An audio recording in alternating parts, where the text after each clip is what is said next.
Bonjour, bonjour, bienvenue dans cette nouvelle session des directs de l'expertise organisée par la SIA. Je m'appelle Laurent Di Valentin, Senior Fellow Simulation numérique chez Stellantis et nous sommes ravis de vous retrouver aujourd'hui pour aborder une thématique à la fois technique et stratégique, hein, les technologies HPC, leurs architectures, leurs usages et leur empreinte carbone. Cette session s'inscrit dans le cadre de travaux qu'on mène dans notre communauté d'expertise STRV, simulation, testing et réalité virtuelle, que j'ai le plaisir d'animer, et au sein de laquelle on explore les meilleures pratiques et les évolutions méthodologiques liées à la simulation numérique dans le secteur automobile. Et parmi les nombreuses thématiques que l'on traite, celle des infrastructures de calcul s'est imposée comme un sujet clé. Et c'est dans ce contexte que l'on a constitué un groupe de travail dédié qui a été piloté par Wolfgang Schwartz de la société AVL. Et Wolfgang sera accompagné aujourd'hui par Tan Tri Nguyen de la société Carnot et Maxime Tronchon de Stellantis pour présenter la synthèse de ces travaux. C'est le résultat de la contribution de 14 experts issus de 8 sociétés. On trouvait constructeurs, équipementiers, fournisseurs de solutions informatiques et HPC. De quoi on va parler d'infrastructure. Pourquoi? Parce que la simulation numérique, vous le savez tous certainement, elle est incontournable dans le développement de tous les produits et processus automobiles. On traite des physiques extrêmement variées, on a des exigences croissantes en termes de temps de calcul, en termes de précision, et également un point qu'on voulait aborder dans le cadre de nos travaux, celui de l'efficacité énergétique. Et donc ça soulève plusieurs questions. Quel type de technologie HPC, CPU, GPU sont les plus adaptés selon les applications? Quels sont les critères qui permettent de faire un choix pertinent? Et puis, comment intégrer la dimension environnementale dans ces décisions? Et c'est pour répondre à ces questions que notre groupe a élaboré un livre blanc. Et je vais maintenant laisser la parole à Wolfgang pour nous en introduire le contenu et la démarche adoptée. Bienvenue aussi de mon côté. Donc, Wolfgang Schwartz, responsable des outils de simulation numérique chez AVL France et membre historique de notre communauté d'experts depuis quelques années. Concernant l'agenda, donc je commencerai avec la motivation et la démarche que nous avons adoptée. Ensuite, Maxime Tronchon parlera des notions de base sur les moyens de calcul de haute performance et expliquera les critères de performance que nous avons adoptés. Ensuite, je reviendrai pour présenter les recommandations que nous donnons donc pour les différentes applications, quel HPC, quelle configuration est les mieux adaptées. Tan Tri Nguyen de Carnot ensuite parlera de l'impact environnemental. Et c'est à moi à nouveau intervenir pour la conclusion. Et ensuite, nous tous, nous chargeons de répondre, espérons, à vos questions que vous pouvez taper dans l'onglet Q&A. C'est ça, hein? Donc,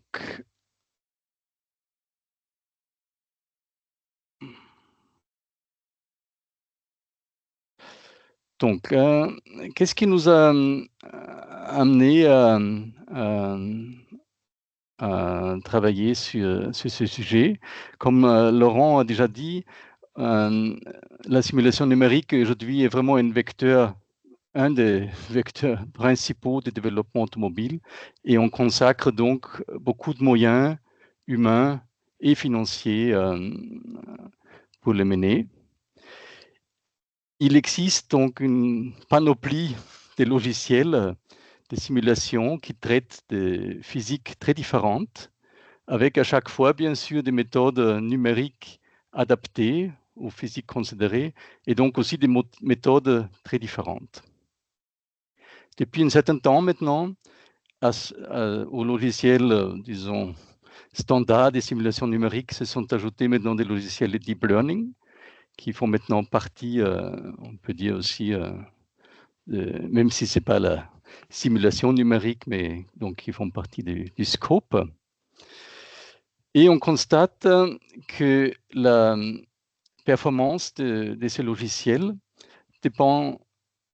les performances dépendent beaucoup de la caractéristique des ordinateurs et du modèle numérique utilisé. Et donc, on a en même temps, disons, maintenant les bilans carbone, ça devient pour beaucoup de sociétés une obligation de faire les reporting. Et donc, il faut optimiser d'une certaine façon l'empreinte énergétique avec la performance des calculs. Donc, l'objectif de ce livre blanc, c'est donc donner aux utilisateurs des logiciels de simulation des bases pour un avis qualifié pour différents types et méthodes de simulation vis-à-vis des performances attendues sur les différentes plateformes de simulation. Et tout ça en restant agnostique par rapport aux outils de simulation eux-mêmes. Donc, on ne parlera pas des outils, on nommera pas des outils spécifiques, mais des catégories de simulation. Et en considérant la consommation électrique des différentes plateformes de simulation et donc l'impact sur les émissions CO2 en fonction du mix énergétique utilisé. Et avec ça,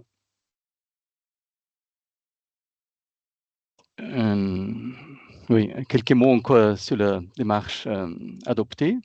Donc, nous avons élargi notre groupe avec des experts de Canaux, de Lens Plus, aussi de Renault et Stellantis. Et nous avons donc d'abord élaboré, nous avons une compilation des différentes grandes familles de simulations. Donc, bien sûr, on trouve la CFT, le calcul d'éléments finis, la dynamique rapide, etc., y compris les algorithmes IA. La prochaine étape était de mettre d'accord sur les critères de performance, suivant lesquels il faut classifier les plateformes de calcul. Et donc, nous avons abouti à 6 critères avec chaque niveau pour chaque critère, qui seront présentés tout de suite par Maxime. Et pour chaque famille de simulations, donc, nous recommandons après une configuration de HPC optimale. Les explications sur la console, comment appréhender la consommation énergétique et l'empreinte environnementale sur l'ensemble du cycle de vie. Après, c'était un des grands sujets. Et last not least, nous mettons à disposition dans notre livre blanc une calculatrice d'impact carbone qui peut être téléchargée sous forme de fichier Excel. 2 avertissements. Donc, la technologie avance très vite. Donc, ce livre blanc reflète l'état de l'art à sa date de rédaction, donc plus ou moins juin 2025. Et bien sûr, c'est aussi à chaque éditeur de logiciels de tirer de manière différente le meilleur potentiel d'une technologie HPC et de donc optimiser son logiciel d'une façon spécifique. Ce que nous ne traitons pas ici parce que nous sommes agnostiques. Et avec ça, je passe la parole à Maxime. Oui, donc bonjour à tous, Maxime Trochon, roadmap leader HPC chez Stellantis. Avant de commencer à entrer dans les détails des différents critères qu'on a pu définir, je vous propose juste un petit rappel sur ce qu'est un cluster HPC. Vraiment des notions assez basiques pour mettre dans la tête de tout le monde de quoi on parle quand on parle d'un cluster HPC. La première chose, le plus important en général, c'est ce qu'on appelle les nœuds de calcul. Les nœuds de calcul, c'est un ensemble de gros puissants ordinateurs, c'est des serveurs, mais c'est des ordinateurs très puissants, qui vont exécuter les différentes tâches de calcul. Un nœud contient des processeurs, de la mémoire, donc de la RAM, un stockage local. Dans certains cas, notamment dans les systèmes cloud, c'est pas vraiment des SSD, c'est plutôt une autre technologie, mais on va dire que c'est un stockage local, pour simplifier, et ce qu'on appelle des accélérateurs, donc des GPU. Les GPU sont ici appelés des accélérateurs, parce qu'ils servent pas à... enfin, la plupart du temps, c'est pas comme dans votre PC à vous pour faire du jeu vidéo, ils servent pas à calculer des images, ils servent à accélérer les calculs. Avec ça, on a un autre cluster, en réalité, qui est un système de stockage, qui est en général séparé en deux, un système, ce qu'on appelle un file system parallèle très haute performance, pour permettre au calcul d'accéder de manière très très rapide à des fichiers pour lire et écrire, et un file system partagé plus classique, qui sert juste en général à stocker de manière temporaire pour faire du transfert de données vers l'extérieur ou ce genre de choses. Et tout ça, c'est relié par un réseau interne qui, là encore, est dupliqué entre un réseau, ce qu'on appelle haute performance, et un réseau Ethernet plus classique, qui reste performant, mais pas aussi performant que le réseau haute performance. Sur la partie haute performance, le plus classique, le plus connu, c'est ce qu'on appelle l'InfiniBand, pour ceux qui ont déjà entendu parler. Il y a d'autres technologies que l'InfiniBand, le principal aujourd'hui, c'est l'InfiniBand. Donc voilà en gros à quoi ressemble, si on devait schématiser de très très haut, un cluster HPC. Plusieurs ordinateurs très puissants reliés ensemble par un réseau haute performance et qui accèdent à un système de stockage de fichiers qui est lui aussi très performant. Un petit point sur les différences qu'on peut avoir entre les CPU et les GPU. Aujourd'hui, dans le monde du HPC, on peut plutôt parler de GP-GPU. On met GP devant pour General Purpose GPU. C'est pour faire la différence entre les GPU qui servent à faire du jeu vidéo, en gros, et les GPU qui servent à faire du calcul. Les GPU et les CPU, ils contiennent globalement les mêmes composants de base. Il y a des unités arithmétiques et logiques qui servent à exécuter les instructions, à faire les calculs. Il y a des unités de contrôle qui vont ordonner ou ordonnancer les différents calculs à exécuter. Et il y a de la mémoire cache qui sert à stocker à la fois l'instruction à exécuter et la donnée sur laquelle exécuter cette instruction. Tout ça, c'est sur une puce. La grosse différence entre les CPU et le GPU, vous le voyez à gauche sur les schémas qui sont très très simplifiés, c'est que les CPU ont des cœurs plus performants que ceux d'un VPU, mais ils en ont beaucoup, beaucoup, beaucoup moins. Et donc, on dit que les CPU sont des composants polyvalents, c'est des composants indispensables. Tout ordinateur, quel qu'il soit, a besoin d'un CPU pour fonctionner.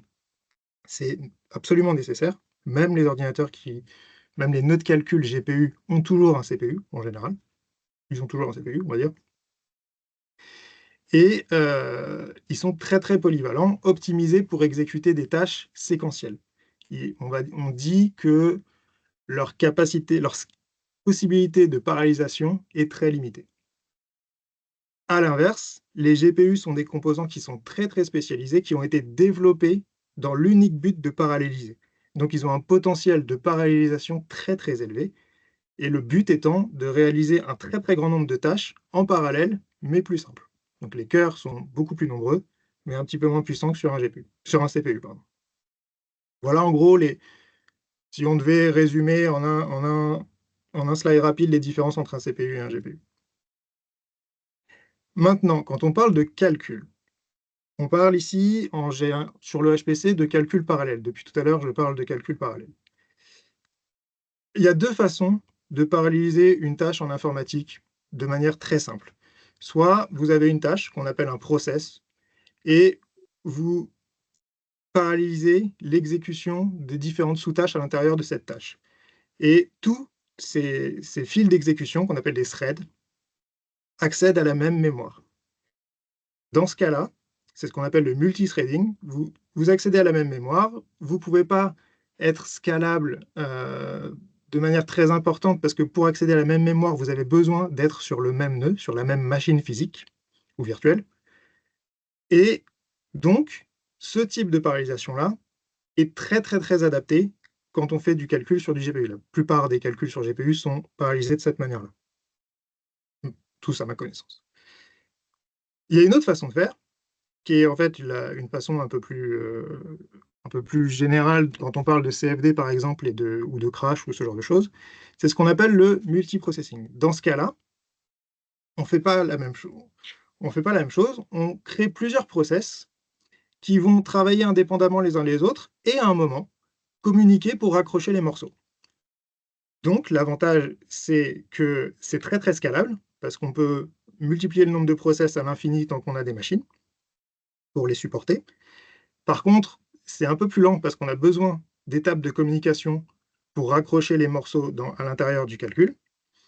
Et c'est la dernière chose, c'est qu'on peut aussi faire un mix des deux. Donc on peut avoir un calcul multiprocessé pour chaque process, avoir du multithreading. C'est ce qu'on appelle de la parallélisation hybride.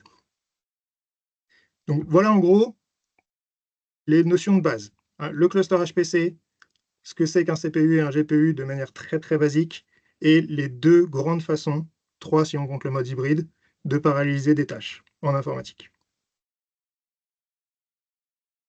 Quels sont maintenant les leviers de performance pour ces différents sujets? Il y a les critères qui sont relatifs au nœud de calcul, donc à la machine qui exécute le calcul. Là, on va regarder la puissance de calcul pure, donc en gros le nombre de cœurs qu'il y a sur cette machine, et la capacité à exécuter rapidement ces instructions, la fréquence des processeurs. On va regarder la capacité mémoire de cette machine. Quand on parle de multithreading, comme tous les threads accèdent à la même mémoire, si on est limité sur la quantité de mémoire disponible, ça limite les performances, ou la capacité à traiter les calculs. Et on va regarder les vitesses de lecture-écriture, parce que la plupart des applications qui font du calcul ont à un moment besoin d'écrire de la donnée ou d'en lire. Et donc, il faut être capable de faire ça rapidement si on veut une exécution performante. Donc là, on va plutôt regarder ce qui se passe au niveau du stockage local, quand on est juste au niveau du nœud de calcul, au niveau de la machine qui exécute le calcul, quand elle est toute seule. Maintenant, quand on relie toutes ces machines-là ensemble et qu'on regarde au niveau du cluster, et il faut toujours regarder les deux niveaux ensemble en réalité, on va toujours regarder la puissance de calcul, mais cette fois, on va plutôt regarder le nombre de nœuds, c'est le nombre de machines qu'on relie ensemble, tout simplement. On va regarder la qualité de l'interconnexion entre ces nœuds. Donc là, c'est la rapidité du réseau qui interconnecte les nœuds entre eux, ce que j'ai appelé au début le réseau de performance. Et on va regarder, encore une fois, la qualité et la rapidité des entrées-sorties. Cette fois, pas sur le stockage local, mais sur le stockage haute performance. Donc, qui n'est pas un stockage qui est local à la machine, c'est comme un stockage réseau sur votre réseau interne dans vos entreprises, par exemple. Sauf que là, c'est beaucoup plus performant. Donc, c'est ça, en gros, les 3 gros leviers de performance au niveau du nœud et au niveau du cluster. Pour essayer de rester agnostique et de pouvoir classer les différentes applications qu'on a dans l'industrie automobile, on a décidé de passer par 2 niveaux. Le premier niveau, c'est de classer une application. Quand on parle d'une application, on va plutôt sous-entendre un modèle physique adapté à une discipline. Par exemple, des gros calculs de sécurité passive, des gros calculs d'aérodynamique, ce genre de choses.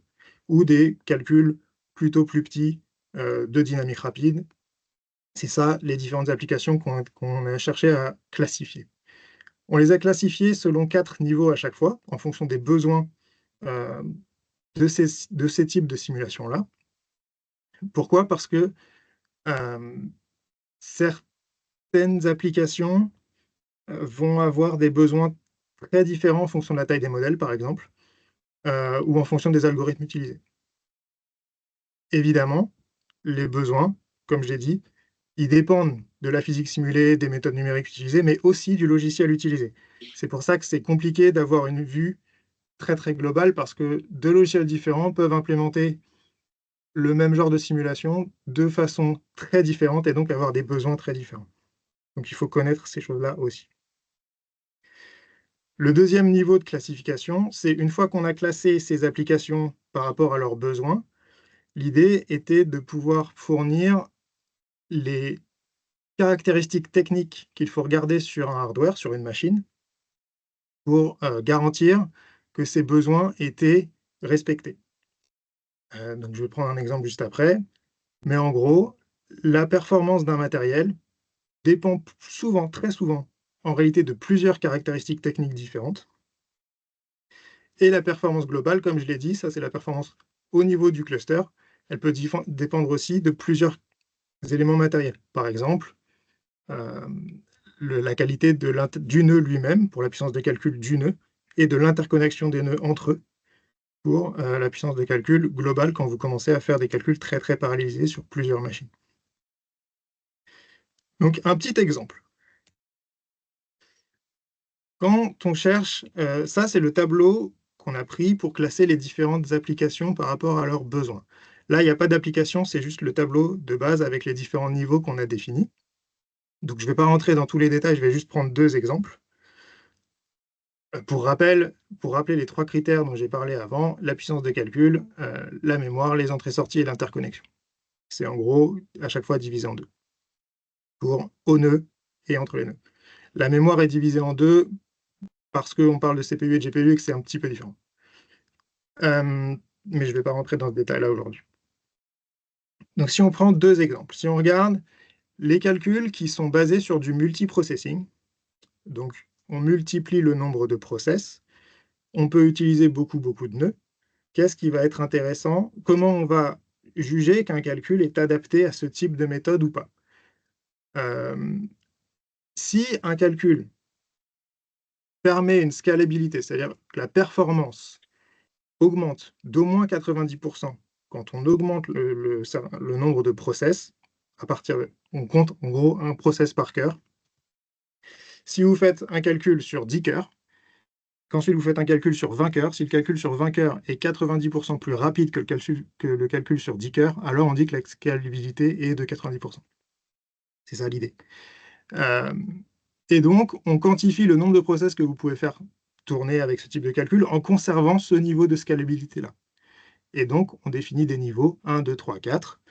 Donc, en gros, les niveaux 1 et 2, ce n'est pas des calculs très adaptés au multiprocessing. Les niveaux 3 et 4, ça commence à être des calculs qui sont très adaptés, ou des types de modèles, des applications très adaptées au multiprocessing. Un autre exemple un petit peu différent sur la mémoire des GPU cette fois. Une des limitations des GPU, c'est la mémoire, puisqu'on a vu que le GPU faisait plutôt du multithreading. Donc, une des limitations, c'est la quantité de mémoire disponible. Donc, le besoin d'une application qui tourne sur un GPU, ce qui va notamment vous orienter vers telle technologie de GPU ou telle autre technologie de GPU, c'est le besoin de mémoire de votre application. Si votre application a besoin d'énormément de mémoire, vous allez avoir besoin des derniers GPU qui viennent de sortir, donc ceux avec 80 Go de RAM par GPU ou plus.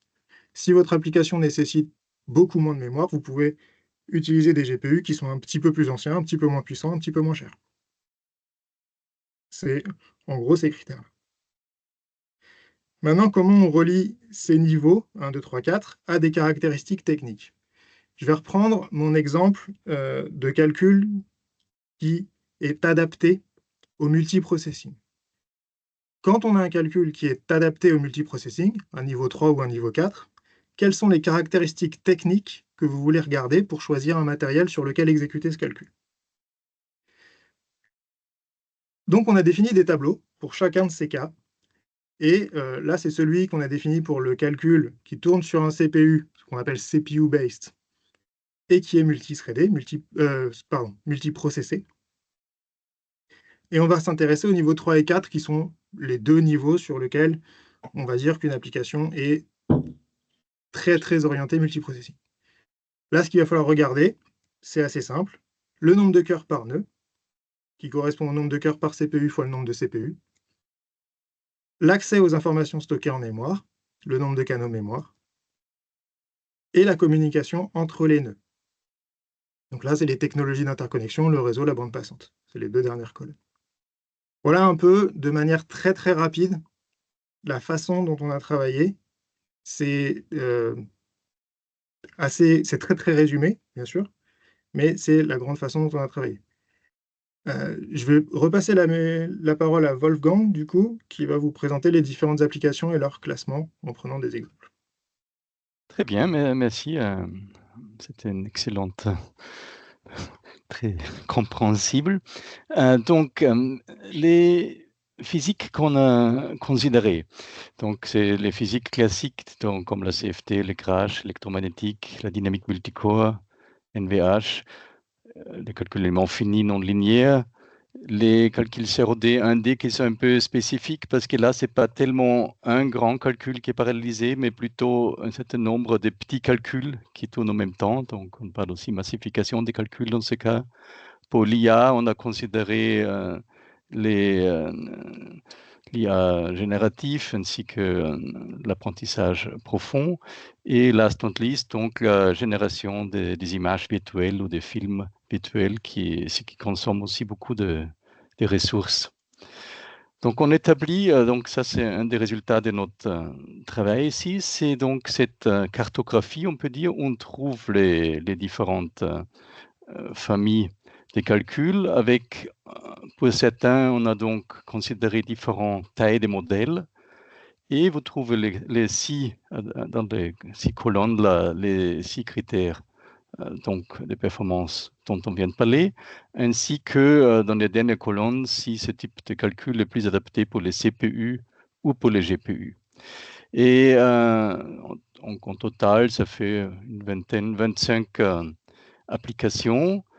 Et pour maintenant démontrer comment on peut utiliser ce tableau pour un cas concret, j'ai pris le cas de la dynamique rapide, du crash. Donc, on a distingué 3 types de modèles, petits, moyens et grands. Et comme on peut constater, pour la dynamique rapide, alors le CPU est clairement le type de processeur privilégié. Les calculs, c'est fait des préférences en mode MPP, donc message passing. Et pour des grands calculs, donc il faudrait opter pour une machine de plus que 500 cœurs. La consommation de mémoire est relativement faible, donc on peut se contenter avec 4 à 6 gigaoctets par cœur. Par contre, la simulation génère de grands fichiers, donc le shared I/O efficiency est élevé. Donc on trouve ici une valeur de 3, il faudrait donc opter pour un système de fichiers type Lustre GPFS. And last not least, l'intensité locale des I/O est faible. Donc ici, il suffit un système de fichiers simple. Et donc, ça, c'était ma part. Tantri, tu prends la main? Oui, merci beaucoup, Wolfgang. Alors bonjour à tous, Tantri, je travaille chez Carnot en tant qu'expert simulation numérique. Ce qui est intéressant aujourd'hui avec ce livre blanc, c'est qu'on va prendre en compte l'impact environnemental. Parce qu'aujourd'hui, avec les simulations qui deviennent de plus en plus complexes et aussi avec l'arrivée de l'IA, l'impact du numérique est de moins en moins négligeable. Je pense que je vous apprends rien en disant qu'aujourd'hui, voilà, c'est vraiment la course vers l'IA. Les acteurs, ils sont en train de construire voilà, des clusters avec des centaines de milliers de GPU, ce qui fait en sorte que la consommation des data centers est en train d'augmenter considérablement. On a des data centers aujourd'hui qui atteignent les centaines de mégawatts et certains acteurs pensent même voilà, construire des centrales nucléaires à côté des data centers pour les alimenter. On le voit bien aussi au niveau des puces. Je pense que si on remonte juste une décennie, que ce soit au niveau CPU ou GPU, on ne voyait pas de puces qui dépassaient 100 ou 200 watts. Et aujourd'hui, avec la prochaine génération de puces qui arrive, on va atteindre les 1000 watts par puce. Alors, afin de un peu qualifier ou quantifier l'empreinte carbone de l'impact de tous ces serveurs, on va diviser en 3 scopes. C'est une méthodologie assez connue. Le scope 1, c'est plutôt relié aux émissions directes, par exemple la génération d'électricité à partir de combustible ou la gestion d'un parc d'automobiles ou de camions. Le scope 1 va pas on va pas regarder le scope 1 parce que bien sûr les puces informatiques ne génèrent pas directement du CO2. Par contre, ce qui est intéressant, c'est le scope 2 qui sont plutôt les émissions indirectes. Et on va dire indirectes parce que les émissions sont plutôt créées au niveau de l'établissement qui va générer l'électricité. De notre côté, les serveurs, eux, vont utiliser l'électricité de façon soit directe ou de façon indirecte avec le refroidissement ou l'alimentation. Et finalement, il y a le scope 3, qui est tout ce qui est relié au cycle de vie du matériel. On parle ici de fabrication, de transport et de recyclage à la fin de la vie des serveurs. Pour le scope 3, on va quand même omettre tout ce qui est transportation et fin de vie, parce que ce sont des pourcentages qui sont assez négligeables par rapport au reste. Selon Boavista, qui est un organisme qui évalue les impacts environnementaux du numérique, l'utilisation des serveurs, c'est 84,3% de l'empreinte carbone. La fabrication, c'est 15,2%. Et tout ce qui est transportation, c'est 0,1 et 0,4 et fin de vie 0,1. En termes d'impact du numérique, il n'y a pas seulement l'empreinte carbone, il y a aussi tout ce qui est utilisation des métaux et aussi la génération directe des énergies, l'utilisation des ressources fossiles. Par exemple, pour assurer la redondance, les data centers ont des générateurs qui vont utiliser du fuel ou du gaz. Avec le livre blanc, il y a une calculatrice qui est disponible sous la forme d'un fichier Excel et que les utilisateurs peuvent utiliser pour calculer l'empreinte carbone des serveurs et l'utilisation des serveurs. Alors, c'est une calculatrice avec un modèle assez simplifié. On a omis des composants comme par exemple la RAM, les SSD, les cartes mères et aussi le cycle de vie des serveurs. Par contre, on va calculer tout ce qui est au niveau ce qui consomme le plus, les CPU et les GPU. Et afin d'utiliser la calculatrice, c'est assez simple. Il suffit de remplir les différents paramètres. Par exemple, le nombre de serveurs. Donc, si on crée un cluster de calcul avec 2000 cœurs, on va avoir un certain nombre de serveurs. Et ces serveurs peuvent contenir soit un ou deux CPU. Ce qu'on appelle, lorsqu'on en met deux, on appelle ça du dual socket, ce qui permet d'avoir des meilleures performances. Et ensuite, on va aussi inclure les TDP, l'utilisation, la puissance du CPU ou du GPU en termes de watts dans la calculatrice. On va également inclure des paramètres qui sont reliés à l'efficacité des data centers. Ici, on a le PUE, qui est le Power Usage Effectiveness, qui est un ratio entre la quantité d'énergie totale utilisée par le data center divisé par la quantité d'énergie utilisée par l'IT. C'est un ratio qui va permettre de définir un peu l'efficacité. Plus le ratio est l'écran, plus on va perdre de l'énergie dans des utilisations annexes comme le refroidissement ou voilà, tout ce qui permet de faire fonctionner les serveurs, mais qui ne sont pas directement reliés à leur utilisation. On a d'autres facteurs aussi comme l'ERE, qui est l'Energy Reuse Effectiveness. C'est un peu une dérivée du PUE, mais dans ce cas-là, on va prendre en compte la réutilisation de chaleur. Par exemple, on peut extraire la chaleur produite par les processeurs, CPU ou GPU, et l'utiliser pour réchauffer des bâtiments qui peuvent être à côté. Voilà, il y a aussi un troisième facteur un troisième paramètre qui n'est pas dans la calculatrice, mais qui est aussi intéressant de discuter, c'est le WUE, le Water Usage Effectiveness, parce que dans les data centers modernes, on va de moins en moins utiliser de l'énergie pour refroidir à l'air, mais on va augmenter la consommation d'eau, on va refroidir avec ce qu'on appelle du water cooling. C'est un peu déplacer le problème. On va voir le PUE qui va descendre, ce qui est très bien. On va avoir le WUE qui va augmenter en flèche parce qu'on va utiliser de l'eau et on va soit faire passer cette eau dans des échangeurs, soit la relâcher directement dans la nature. Finalement, pour tout ce qui est scope 3, on ne l'a pas pris en compte, mais c'est assez intéressant d'en discuter. C'est assez difficile de quantifier parce que ce sont des informations qui ne sont pas disponibles dans la littérature. Voilà, créer une puce, c'est un procédé très, très complexe avec des étapes de lithographie et ainsi de suite. Et c'est assez dur de quantifier l'impact de toutes ces étapes. Par contre, on a quelques paramètres qu'on peut essayer de prendre en compte pour déterminer l'impact environnemental. Au niveau des CPU et des GPU, on va parler souvent de la surface de la puce, qui est directement en lien avec le nombre de transistors dans la puce. Et qu'aujourd'hui, pour les prochaines générations, on est à près de 200 milliards de transistors dans une puce. Et ce sont des objets qui sont extrêmement difficiles à produire. Si on va chercher les processeurs les plus puissants, on va dire top of the line, il faut que la fabrication soit parfaite. Si jamais il y a un défaut, on ne pourra plus utiliser cette puce pour son utilisation prévue à ce niveau.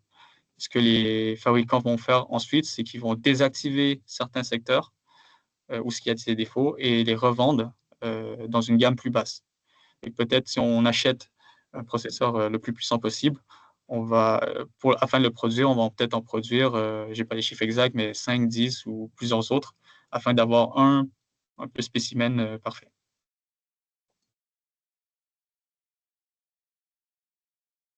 Voilà, je redonne la main pour... Je prends le contrôle. Donc, on arrive donc à la fin de la présentation de ce webinaire. Et avant les questions-réponses, donc j'aimerais conclure. Donc, j'espère que vous avez vu que ce livre blanc, donc, qui sera disponible, ou qui est déjà disponible sur le site de la SIA Publication. Donc, il vous fournit des recommandations pour l'architecture CPU, GPU à choisir, la taille de la mémoire, la bande passante et l'impact environnemental avec notre calculatrice. Il reflète donc l'état de l'art d'aujourd'hui. Et comme ces technologies sont en constante évolution, nous allons les mettre à jour régulièrement, ça veut dire une fois par an, c'est notre cible, et aussi en considérant donc des technologies émergentes comme les ordinateurs quantiques dans le futur. Et avec ça, je pense qu'on peut ouvrir donc la session questions-réponses. Et je pense que c'est Laurent qui va... Merci, oui, merci Wolfgang. Alors, merci à tous les trois pour avoir décrit le contenu de ce livre blanc. Un exercice pas simple parce que c'est assez technique, donc vous avez pu le rendre compte. Le document que vous pouvez télécharger fournit aussi pas mal d'explications. On a des glossaires qui permettent de bien comprendre les différents termes techniques et de pouvoir bien se plonger dans ce livre blanc. L'originalité, hein, c'est qu'on a fait un 360 degrés sur le sujet en parlant de technologie, en parlant des simulations, de ce qui est le mieux adapté, en créant des grilles un peu type grille FNAC pour savoir comment choisir les meilleurs technos en fonction des usages. Et puis également l'analyse de l'impact environnemental qui est quelque chose que je pense qu'on n'a pas dans la littérature avec la calculatrice qui est proposée. Alors on va prendre quelques questions. Alors je vais voir déjà s'il y a donc il y a quelques questions qui commencent à arriver. N'hésitez pas à en poser au fur et à mesure des discussions. Alors, on en a. Alors, avant de prendre celle de Morgane Benalou, je vais commencer par celle de Dominique Grosso, qui nous dit qu'on a beaucoup parlé de CPU, de GPU. Qu'en est-il des TPU? Donc, question un peu technique. Tensor Processing À ma Unit. connaissance, encore plus optimisé pour du calcul IA. Alors, est-ce que quelqu'un peut répondre à cette question? Alors, pour la partie industrie automobile, à ma connaissance, il n'y a pas énormément de personnes qui utilisent des TPU aujourd'hui. D'abord parce que c'est une technologie qui est très, très récente et ensuite parce que, c'est pas encore très répandu. Comme on l'a mentionné, la performance, c'est toujours un mixte entre, la qualité d'un matériel et la qualité du logiciel de la partie logicielle qu'on va exécuter dessus. Et il faut que les 2 aillent ensemble. Et donc aujourd'hui, en tout cas pour la partie, constructeur automobile, hein, dont je fais partie et que je connais le mieux, on n'a pas de TPU parce qu'on n'a pas de solution logicielle adaptée pour. Entendu. Merci, merci Maxime. Une question alors sur un des transparents, le transparent numéro, enfin la On planche peut numéro peut-être... 14. Si vous pouvez aller dessus, je lis la question. Vous mentionnez des ordres de grandeur quant aux besoins en ressources de calcul en fonction des types d'applications souhaitées. À la lumière de ces... Alors ça, c'est la planche 15, ça. Je sais pas Ça, si... c'est le 15. Hop, Voilà. là. Non, celle d'avant. Hop. Alors, à la lumière de ces besoins, quand on voit le prix des GPU qui semble C'est ne pas ça, être hein, ouais. cher, est-il possible et ou souhaitable de paralléliser, à l'instar des différents modes que vous présentiez en début de session, 10 GPU avec 8 gigaoctets de mémoire plutôt qu'un seul GPU à 80 gigaoctets? Tu veux répondre, Tan? Je peux répondre. Pour moi, il est beaucoup plus simple de prendre un GPU à 80 Go que 10 GPU avec 8 Go, juste parce que lorsqu'on parle de scalabilité, c'est assez difficile à installer et à optimiser. Aujourd'hui, je pense que sur les cartes mères, alors il y a des cartes mères serveurs, mais si on prend des cartes mères un peu classiques, on peut mettre au maximum 2 ou 4 GPU. Et ensuite, il faut commencer à connecter ces cartes mères ensemble. Déjà, on va peut-être gagner en coût sur le GPU, mais on va perdre en coût sur tout le matériel qui est autour. Et gérer plusieurs nœuds qui discutent entre eux, on fait passer les calculs par des réseaux, à la fois pour atteindre les GPU, traverser les réseaux, aller chercher les autres GPU. C'est assez difficile à mettre en place. Pour moi, c'est beaucoup plus simple d'avoir un seul GPU qui a 80 Go. Après, en complément, Tantri est plutôt côté IT, donc constructeur de data center, on va dire. D'un point de vue client, donc, ou utilisateur, comme peuvent être l'industrie automobile,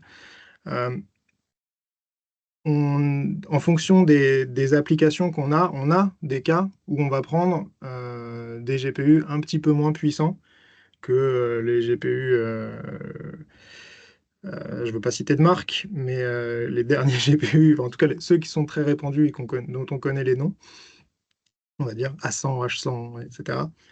En général, on prend, pour des calculs de CFD relativement modestes, par exemple, on peut être amené à prendre des GPU un peu moins puissants parce qu'ils sont un peu moins chers et tout aussi performants. En fait, c'est toujours un rapport, euh, on va dire, coût versus performance versus capacité de la mémoire. Là, on a fait face, en tout cas euh, dans mon activité, on a fait face à des calculs qui ne pouvaient pas tourner sur des GPU parce qu'il n'y avait pas assez de mémoire. Le modèle ne pouvait pas tourner. Et alors, pour poursuivre un peu sur ces questions de critères là, entre CPU, GPU, on voit que sur la partie fluide, on a la possibilité de pouvoir faire du GPU de plus en plus. Sur l'IA, c'est ce qui est de toute façon déjà réalisé. C'est quoi les critères les plus déterminants pour choisir entre CPU et GPU suivant les types de simulation? Pourquoi sur du crash, on ne fait pas de GPU? Pourquoi on peut imaginer sur la CFD en fer? C'est c'est quoi les critères qui permettent de dire que C'est vraiment de l'implémentation software des méthodes numériques. C'est l'aspect principal. Après, il y a des problématiques qui s'y prêtent beaucoup plus que d'autres. Par exemple, on utilise énormément de GPU dans l'IA pour la partie apprentissage des réseaux de neurones, parce qu'en fait, les GPU sont très très bons à exécuter les mêmes tâches sur des données différentes. Donc, par exemple, vous exécutez, quand vous avez un jeu de données à passer dans votre passe d'apprentissage, vous parallélisez chaque donnée.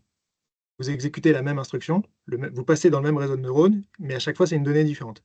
Et comme vous avez énormément de cœurs dans un GPU, vous êtes capable de traiter énormément de données à la fois et donc d'accélérer la partie optimisation des paramètres de vos réseaux de neurones. C'est pour ça que sur les réseaux de neurones, les GPU sont très très bons, bien meilleurs que des CPU pour la partie apprentissage. En gros. Sur des calculs comme de la dynamique rapide, aujourd'hui, les constructeurs comme Stellantis, comme d'autres, Renault, pour ne pas le citer, on utilise tous des codes de calcul commerciaux. Et il se trouve que ces codes-là ne fournissent pas forcément de gains de performance significatifs sur GPU par rapport à du CPU. Ça ne veut pas forcément dire qu'ils sont moins performants, ça veut juste dire que c'est pas rentable. Merci Maxime. Pour poursuivre un peu sur l'empreinte environnementale, là, qui a des aspects intéressants là, de l'exercice qui a été réalisé. Alors, je ne sais pas si c'est possible d'ouvrir la calculatrice, là, le fichier Excel, mais Tantri, est-ce que on peut avoir des ordres de grandeur à partager sur l'empreinte environnementale pour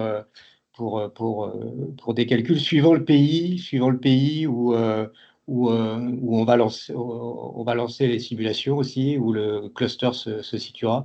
Est-ce que tu as quelques ordres de grandeur, soit en tête, soit à partager en direct en utilisant la calculatrice? Alors, je vois que le chargement peut prendre quelques secondes. On va prendre un peu de temps, hein. Je ne sais pas si les quelques secondes seront quelques minutes, donc est-ce que tu peux t'exprimer là-dessus, Tantri? Oui. Ah, Alors, vas-y. voilà, malheureusement, on ne peut pas avoir la calculatrice. Ça va dépendre voilà, de tellement beaucoup de facteurs différents. L'empreinte carbone du mix énergétique, ça va jouer beaucoup. Par exemple, ça va dépendre des régions et des pays.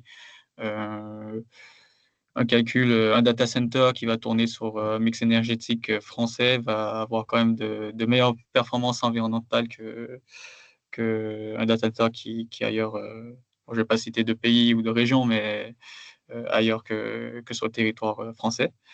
En termes d'ordre de grandeur, ça va dépendre, mais aujourd'hui, pour, on va dire, un nœud assez classique avec on va dire 500 heures de calcul, avec 2 CPU et peut-être 2 GPU, on est déjà sur quelques kilowattheures d'énergie ITC totale. Et en termes d'empreinte carbone, on est déjà sur du 200-300 kg CO2. Mhm. Entendu, merci. Et donc, pour tous ceux qui souhaiteraient tester en fonction des pays, en fonction des types de CPU, en fonction des technologies, l'empreinte carbone, eh ben, le meilleur moyen, ça sera de télécharger le petit fichier Excel que vous récupérez hein, dans le document du livre blanc et qui est accessible dans le cadre de ce livre blanc.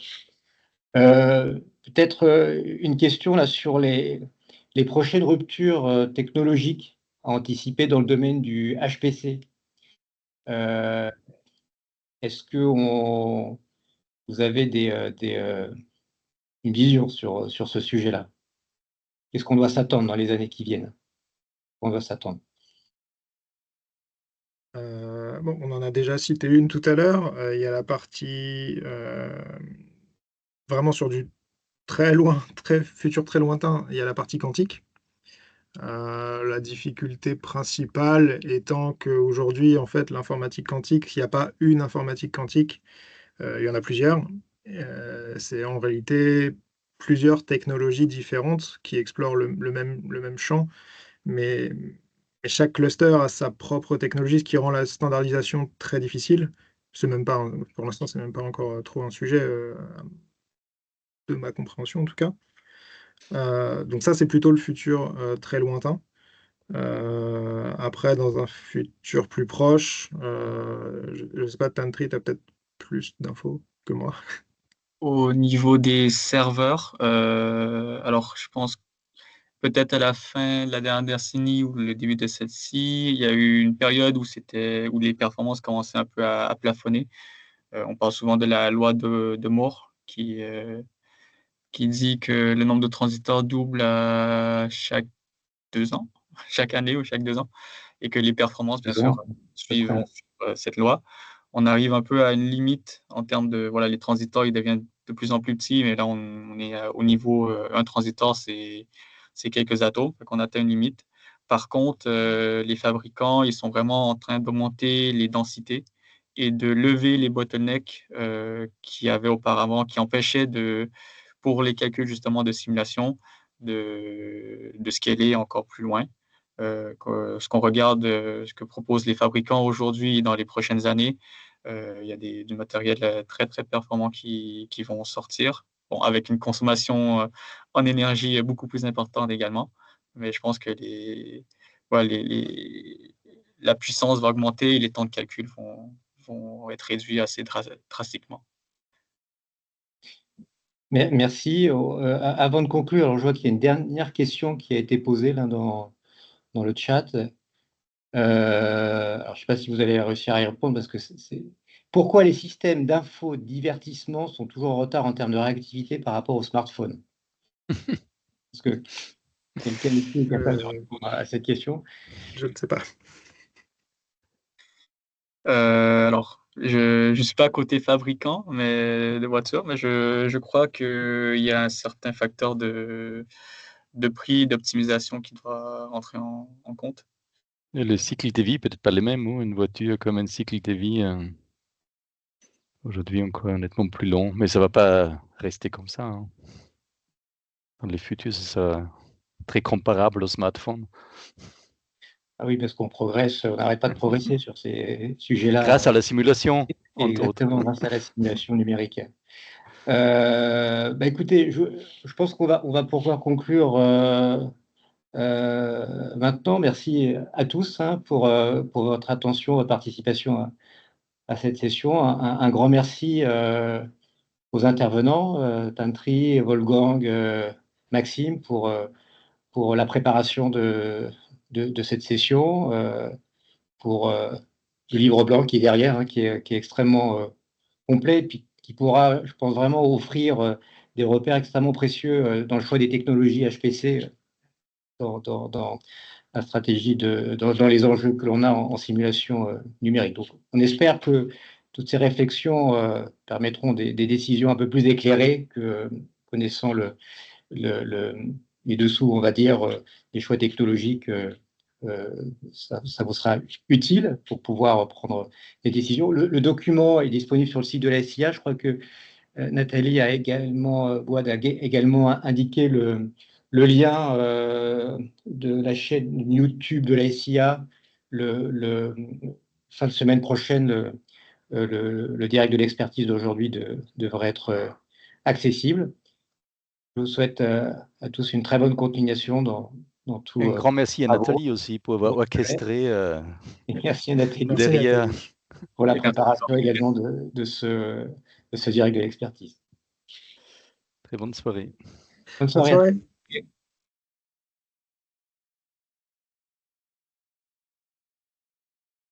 On reste pour le debriefing.